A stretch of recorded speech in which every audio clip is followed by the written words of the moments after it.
We are social creatures, so getting the support of the people around us is vital if we want to change habits. One of my clients was a smoker, and she recognized that she wasn't addicted to smoking necessarily, but because of where she worked, they took smoking breaks. And she would go outside and socialize with those people and smoke with them, right? That's just what they did. And she realized that if she wanted to smoke, either she would have to, wanted to stop smoking, she would either have to quit that workplace or get everyone on board that was, in her team to also quit smoking. Now, as it turns out, life stuff happened, which caused her to have to find different employment. And she was very quickly and very easily able to quit smoking because she was no longer in that social group that would go out every couple of hours and take a break by smoking. What this sort of idea, what this suggests is that the people around us matter. When I've tried to quit having the sugar and stuff, I recognize the importance that my partner gets on board. Now, she doesn't need to quit completely, but she needs to be cognizant that I'm trying to quit. And that means not asking me if I want to eat certain, having a dessert. If she wants to keep certain things in the house, maybe putting them in a place that I'm not going to look for, right? It means we choose different restaurants to eat at, right? Her support enables me to change my behaviors. If she didn't care, if she wasn't on board, if she wasn't willing to go through it with me, it would be far, far harder because I'm now not only fighting my own cravings, but I'm also dealing with, things in the environment and, her own pushback. She doesn't have to quit with me. I'm not saying that, but just having that support. So what I'm suggesting with all of this is, depending on what habit you want to change, you might have to consider how your social life, how your physical environment is impacting that change. Do you have a social group that gets out and gets drunk every night of the week and you want to quit drinking? Those two things may not work out, right?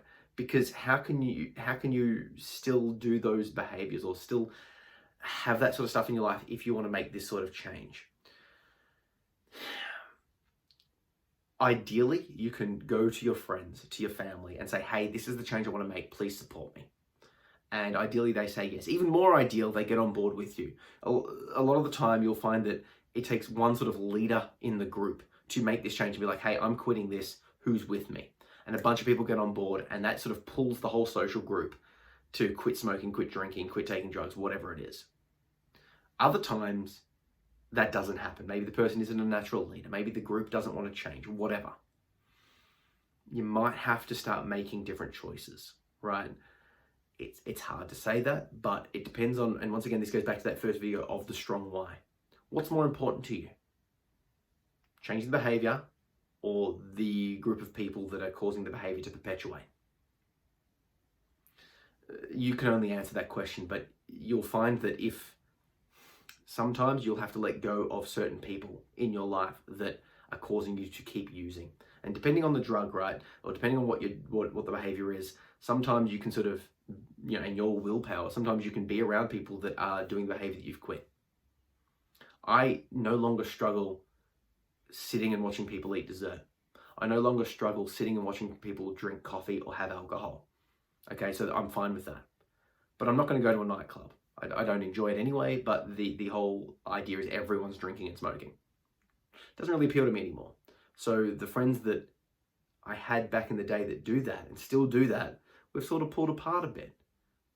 We share less specific interests, and that's okay. It's not necessarily like a bad thing to let go of friendships, or not let go of them and be like, have this breakup moment, but just to step back.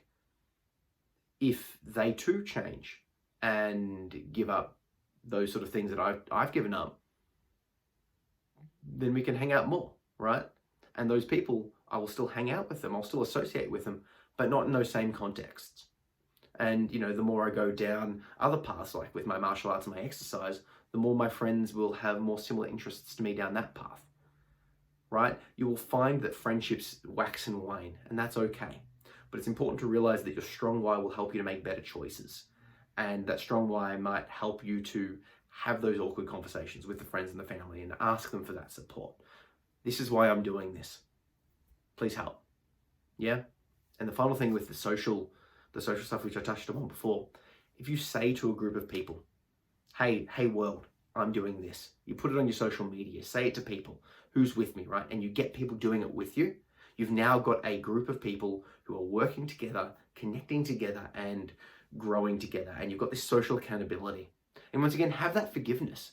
You know, if you ideally you have this group of friends that are quitting together, and you're like, hey, you know, you call up one of them, I had the cigarette. And that person's like, that's okay. We all stuff up, let's keep going, right? Have that social accountability and social support.